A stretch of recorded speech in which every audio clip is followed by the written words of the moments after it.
Hi all, இன்றைக்கி நம்ம ரொம்ப டேஸ்டியான கனவா ஃப்ரை பார்க்க போகிறோங்க. கனவா ஃப்ரைக்கு வாஷ் பண்ணும்போது எப்போவுமே உள்ளே இந்த மாதிரி சின்ன பிளாஸ்டிக் பிளேட் மாதிரி இருக்கான்னு நம்ம செக் பண்ணிக்கணும். அவங்க கட் பண்ணி கொடுக்கும்போது ஃபுல்லாக கட் பண்ணி கொடுத்துருவாங்கங்க. சின்ன சின்ன பீஸாக உள்ளே மாட்டிக்கிட்டு இருக்கும். அதை எடுத்துறது தான் நல்லதுங்க. ஸோ இந்த மாதிரி பார்த்திங்கன்னா ஒவ்வொரு பீஸாக நாங்கள் 2 பேரும் எடுத்துக்கிட்டு இருக்கோம். ஒவ்வொன்றும் செக் பண்ணி உள்ளே இருக்க அந்த ஸ்கின்னு ப்ளஸ் இந்த மாதிரி பிளாஸ்டிக் பிளேட் இருந்தால் எடுத்துருங்க.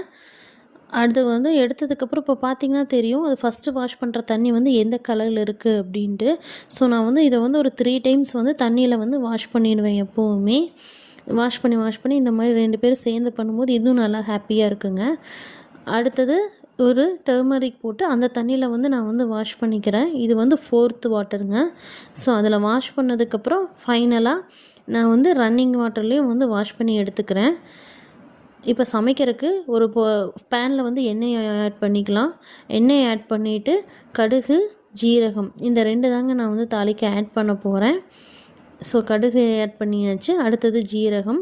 நீங்கள் கோகோனட் ஆயில் யூஸ் பண்ணிட்டீங்கன்னா நல்லா டேஸ்ட்டு கொடுக்கும். அடுத்தது பெரிய வெங்காயம், இஞ்சி, பூண்டு நறுக்குனது ஆட் பண்ணிக்கலாங்க. இதை நல்லா ஃப்ரை பண்ண விட்டுறலாம்.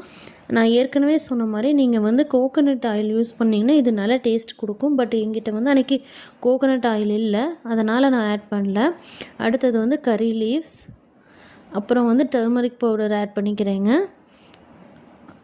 அடுத்தது வீட்டில் அரைச்ச மல்லித்தூள் 2 ஸ்பூன் ஆட் பண்ணிக்கலாம். அதுக்கப்புறமா சில்லி பவுடர். இது எல்லாமே நாங்கள் வீட்டில் அரைச்ச மசாலா மட்டும்தாங்க யூஸ் பண்ணுவோம். இதோட ரெசிபி வேணும்னா கமெண்ட்டில் கேளுங்க, கண்டிப்பாக தரோம்.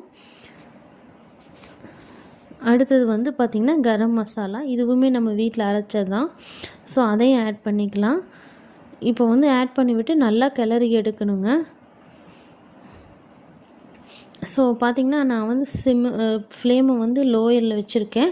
ஸோ ஏன்னா அடி பிடிச்சிடக்கூடாது, மசாலா கருகிடக்கூடாது.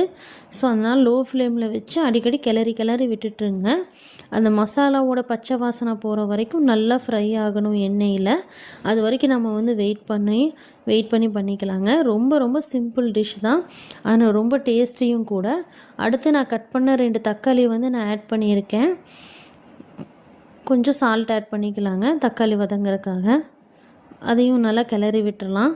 ஸோ இந்த ஸ்டேஜில் பார்த்திங்கன்னா நம்ம ஒரு நல்ல மூடி போட்டு மூடி வச்சு அடிக்கடி கிளறி விட்டுக்கிட்டு இருக்கணும். அடி பிடிச்சிடாமல் பார்த்துக்கணும்.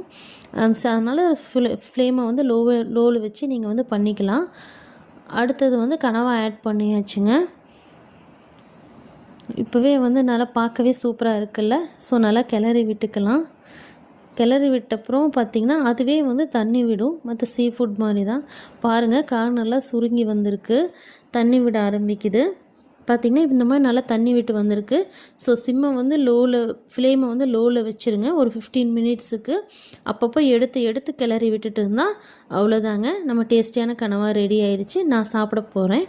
வாங்க சாப்பிட்லாம். Bye by.